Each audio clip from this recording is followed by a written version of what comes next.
Hi, I'm Isabella, as many of you may know, and this is going to be my happiness project.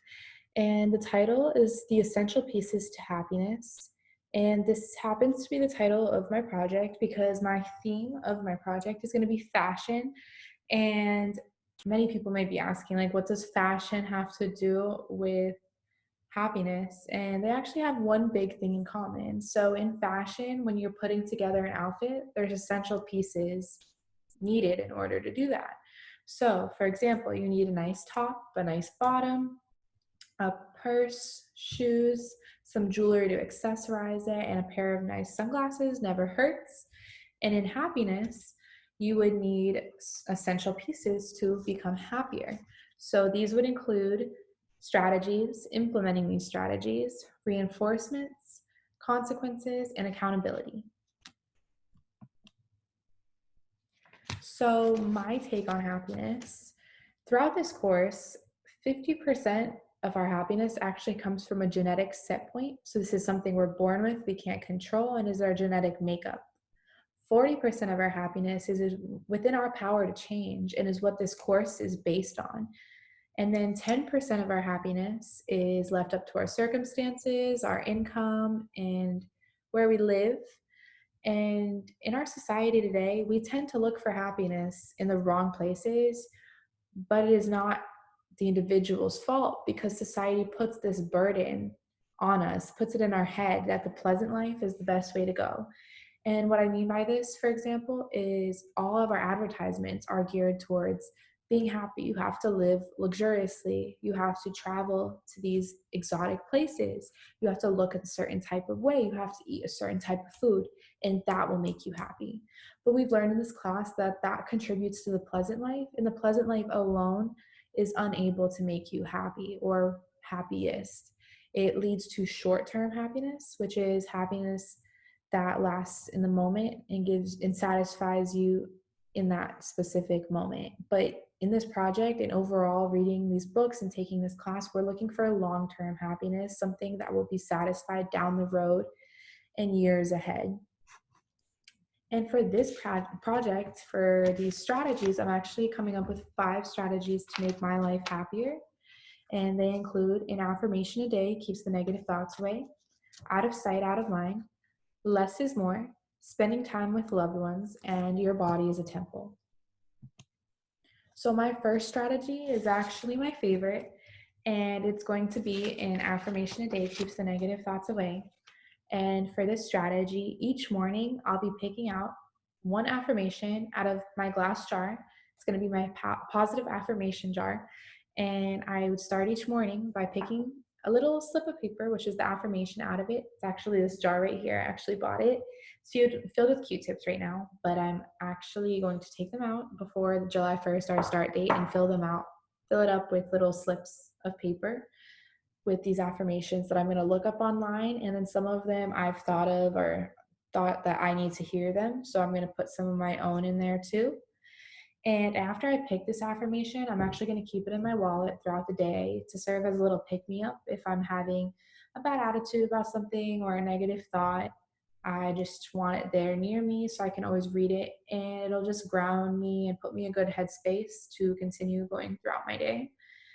And research has actually shown that optimists are more likely to persevere and engage fully, even in the face of difficulty. So this just shows that if I'm facing adversity or a difficult situation, that I'll be able to step up where others might back down. And this affirmation is just a little helping aid in that. My next strategy is actually going to be one of my harder ones, out of sight, out of mind. And for this strategy, I'll be journaling every Sunday for 15 minutes. And I chose Sundays because it's the day I get off of work and can actually put in the time to make this a good journal.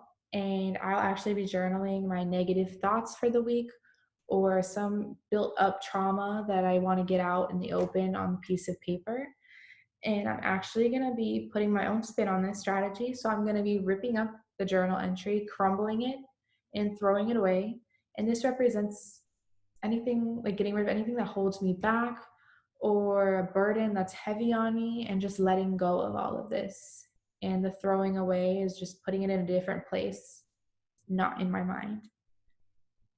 And people who journal their deepest thoughts and feelings about trauma or ordeals in their life make fewer visits to the doctor and have actually been linked to less depression or bettering their depression while journaling. My next strategy is going to be less is more, which is a strategy that's very essential in my life right now, as I currently work in retail. So I buy and buy and buy a lot of clothes that happens to be on sale with amazing prices, which is called bargain clutter, which Gretchen Rubin briefly mentions in her book. And she says it's something she does not suffer from when she mentions it, but I do suffer from it. And it's when you buy things solely for the fact they're on sale and have a good price, which is what I do. And to combat this, I will be organizing my closet every Wednesday.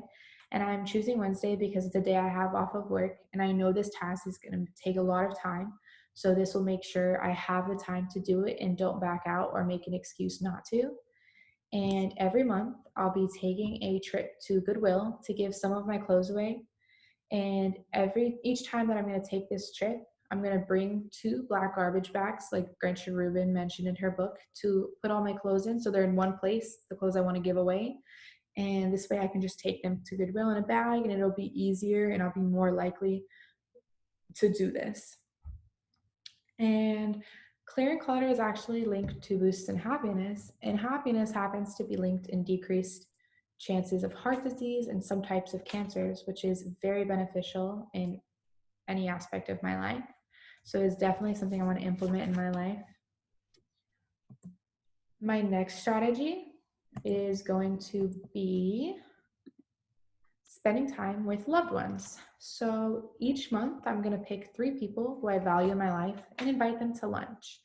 This way I'm keeping in touch with them and making sure that I value my social connections, which is something I do value, but don't always take the time to do. And this can be a close friend, family member, someone I feel needs a friend or a little pick me up, or someone I just want to reconnect with and haven't spoken to in a long time. And it actually shows that people with strong social support are healthier and live longer. So, this is a very positive benefit that I feel like anyone would want to implement in their life. And this can be achieved by something so simple as social interaction and just being social. My next strategy is one that I feel like is very underrated. It's called Your Body is a Temple, and it's a loving kindness meditation. And I'm going to be doing this meditation every morning right before breakfast. So I start my day in the right headspace. And for this meditation, there are going to be 4 rounds. So you're going to be doing this meditation for a person you love, someone you do not know or have had a brief interaction with, and someone you are not very fond of, and then yourself, which a lot of people tend to forget themselves, which I find is a very big deal. For each of these people, including yourself, you say, may blank be happy, may blank be without physical and psychological pain, may blank be at peace. So for example, may I be happy, may I be without physical and psychological pain, may I be at peace. And consistent meditation has shown to produce greater happiness and less depression in the individuals who practice it. So it's very beneficial and has not really shown any negatives. Here is the hardest part of the project, which Gretchen Rubin stated at the end of her book, that the hardest part of the entire project was following through with these strategies. Writing them down and saying you're going to do them was the easy part. But she said her little resolutions chart was very hard to keep up with, and she had to make sure she took time to do it. So this is why this is a part of the project that I've taken a step to start already. I actually bought my planner already, and it's very visually appealing. So this will entice me to grab it and make sure I use it to better my project and stay accountable. So I'll be using this planner to keep track of hitting my target goal for each of my strategies every week. As you can see, I've already started in it and I outlined the strategies for July. So every day I have my positive affirmation there. And then every day I actually have the love and kindness meditation. And then every Wednesday I have organized my closet, as you can see in the Wednesday column. And then every Sunday I have journal for 15 minutes, as you can see in the Sunday column. And in the notes section is where I'll be implementing the smiley face and sad face stickers. And this will be allowing me to visually see if I've accomplished it or not by the colors and the little stickers. So this will help me because I'm a visual learner. So this definitely helps me and will make me want to do it even more. And in the notes is where I'll be sticking them. And here, along with accountability, is actually the reinforcers and consequences that I mentioned briefly at the beginning of the presentation. So for each strategy, I'm going to have a reinforcer and a consequence. So for my positive affirmation strategy, which is picking the little slip of paper out of a jar, my reinforcer, if I hit my target goal of picking an affirmation out of my positive affirmation jar 5 out of 7 days of the week, I get to go to Starbucks and order my favorite drink, which is a strawberry acai with lemonade, which is a drink that I love. So this will ensure that I stay on top of this strategy and implement it in my daily life. My consequence would be I have to watch a 10 to 15-minute video in a topic that I need to learn more about, not necessarily am interested in, but need to learn more about. So this will be a burden as it'll take time out of my already busy day, but it'll make me happier because I'll be learning about something at the end of the day. And then my next strategy is going to be my coping strategy, which is my 15-minute journal every week. If I journal every Sunday for 15 minutes, I get to buy an article of clothing I've been wanting on the last day of the month. And this is one of my harder strategies. So this reinforcer will make sure that I'm doing it because I love clothes. And my consequence, if I do not journal every Sunday, I have to donate $5 to an organization very near and dear to my heart called Women in Distress. My next reinforcer for my love and kindness meditation, if I complete 5 out of 7 of my love and kindness meditations a week, I get to watch a documentary of my choice. And for some, this may be a consequence, but not for me because I love learning about the things I'm interested in as much as I can. My consequence, if I do not complete this goal, is I have to choose an organization and volunteer for them. For my reducing clutter strategy, which is cleaning out my closet, if I clean my closet once a week, I get to go see the sunset at the beach, which is something I very much enjoy and will look forward to doing. So this will entice me to want to clean my closet every week. And the consequence is I have to go grocery shopping for my mother. And this is definitely a heavy consequence because she has very long grocery lists. And I will end up spending at least an hour each time I go grocery shopping for her.